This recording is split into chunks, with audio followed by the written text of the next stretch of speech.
Egito e Ásia, da Frígia e da Panfília, do Egito e das regiões da Líbia, nas imediações de Cirene, e romanos que aqui residem, tanto judeus como prosélitos, cretenses e arábios.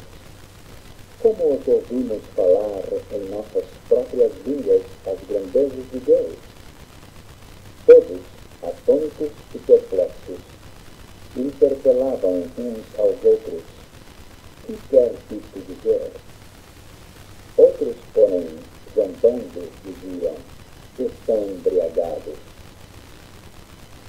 Então se levantou Pedro com os 11 e, erguendo a voz, advertiu-os nestes termos: varões judeus e todos os habitantes de Jerusalém, tomai conhecimento disto e atentai nas minhas palavras.